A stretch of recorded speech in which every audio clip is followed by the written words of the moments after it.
Terima kasih Anda masih bergabung bersama kami. Pemirsa, Menteri Koordinator Bidang Pemberdayaan Masyarakat Muhaimin Iskandar mengaku kaget saat mendengar kabar marak praktik prostitusi di Ibu Kota Nusantara, Kalimantan Timur.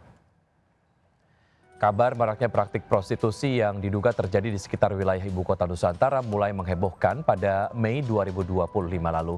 Mendengar kabar ini, Menteri Koordinator Bidang Pemberdayaan Masyarakat mengaku kaget. Ia mengaku belum menerima laporan tersebut. Menurut Caimin, ini merupakan masalah serius dan akan segera mengecek kebenaran informasi tersebut.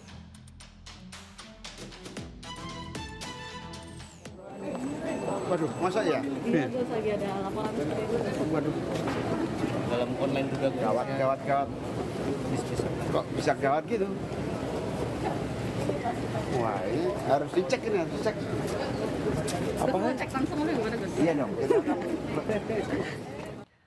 Pemirsa, seorang wanita penumpang kereta api relasi Yogyakarta-Surabaya Gubeng terluka cukup parah di wajah akibat kaca jendela dilempari batu oleh orang tak bertanggung jawab. PT KAI menegaskan pelaku lempar batu bisa dikenakan pidana berat.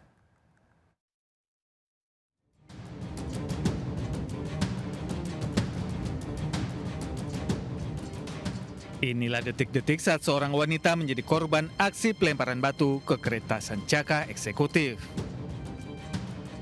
Akibat kejadian ini, wajah dan leher wanita yang bernama Widya Anggraini ini mengalami sejumlah luka.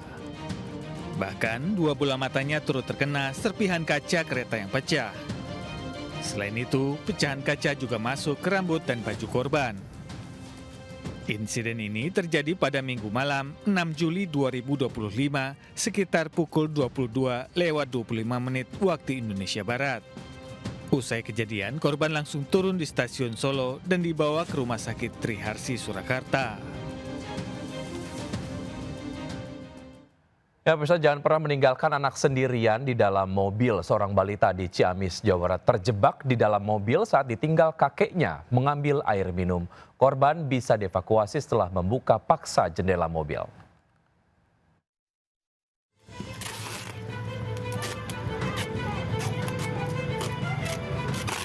Menggunakan lakban, petugas damkar berusaha mengevakuasi seorang balita, Devan Purnama 2 tahun yang terjebak di dalam minibus di Sendang Rasa, Ciamis. Korban masuk ke dalam kabin mobil saat sang kakek tengah memanaskan mesin. Tak sengaja sang cucu menekan tombol otomatis, sehingga mobil terkunci dari dalam dan membuat panik. Setelah 30 menit berusaha, korban pun bisa diselamatkan. Tim damkar menghimbau warga untuk lebih berhati-hati saat membawa anak kecil dalam kendaraan, terlebih saat melakukan perjalanan. Pastikan kunci kendaraan tidak tertinggal di dalam mobil saat akan meninggalkan kendaraan. Dari Ciamis, Jawa Barat, Acep Muslim, iNews melaporkan. Pemirsa, satu bus Damri kembali dihentikan polisi usai kedapatan menurunkan sejumlah penumpang di bahu jalan tol dalam kota Jakarta. Sopir bus diganjar sanksi tilang karena membahayakan keselamatan diri sendiri dan orang lain. Selamat pagi Komandan, disampaikan dari Bapak Cakra 9. Himbauan untuk para Bandung Umat. Bus Damri yang melaju dari arah Cawang menuju Selipi ini tertangkap basah oleh petugas PJR ketika tengah menurunkan penumpang di bahu jalan tol. Sejumlah penumpang diturunkan mendadak bukan pada tempatnya di off-ramp keluaran pajak ruas tol dalam kota.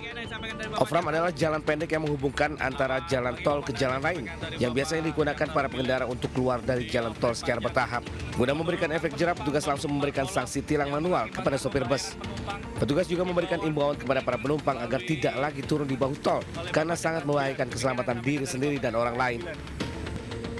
Petugas tak akan segan memberikan sanksi tilang kepada para sopir bus yang nakal, yang tidak taat aturan karena menurunkan penumpang bukan pada tempatnya. Dari Jakarta, Rani Sanjaya, iNews melaporkan. Rumah hancur dan penghuninya terluka akibat tabung gas LPG 12 kg meledak di Kabupaten Bogor, Jawa Barat. Detik-detik ledakan terekam CCTV hingga viral.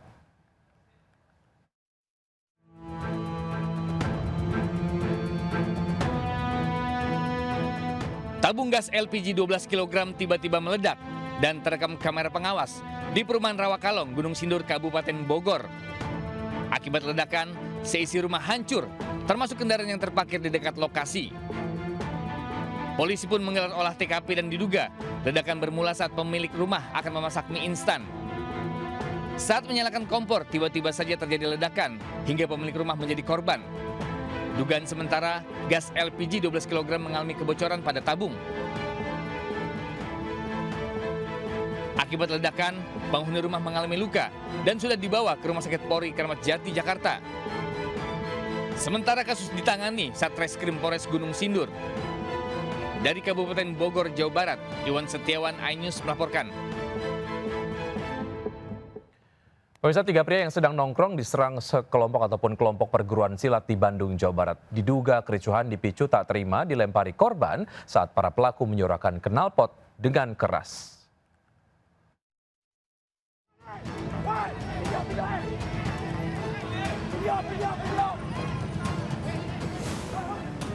Dalam video amatir dan rekaman CCTV, pengeroyokan terjadi di depan kampus ITENAS, Jalan Kiai Haji Hasan Mustofa, Kota Bandung. Sekelompok pria berkendara motor terlihat membawa bendera perguruan silat melintas, tiba-tiba berhenti dan mengeroyok 3 orang remaja yang sedang nongkrong. Diduga pengeroyokan karena korban melakukan pelemparan saat kelompok silat melintas akibat suara bising kendaraan bermotor. Pelaku berhenti dan melakukan penyerangan. 1 orang mengalami luka di kepala, sementara 2 lainnya melarikan diri.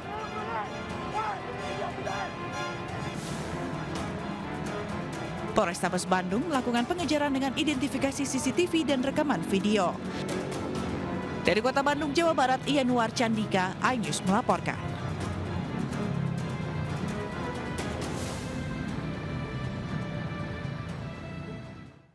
Ratusan karyawan menggeruduk sebuah apartemen di Jalan Embong Malang, Surabaya. Mereka menuntut pembayaran 2 bulan gaji dan kekurangan THR akibat konflik internal direksi pabrik.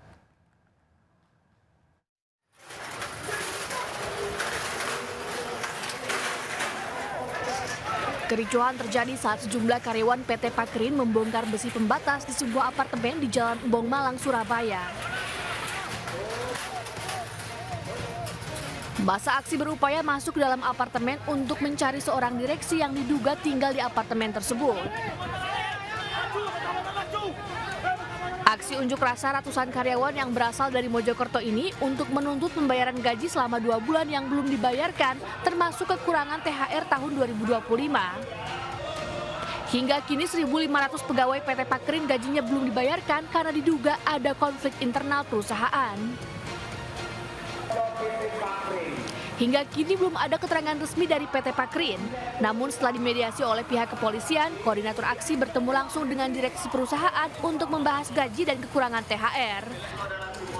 Dari Surabaya, Jawa Timur, Hari Tambayong, iNews melaporkan.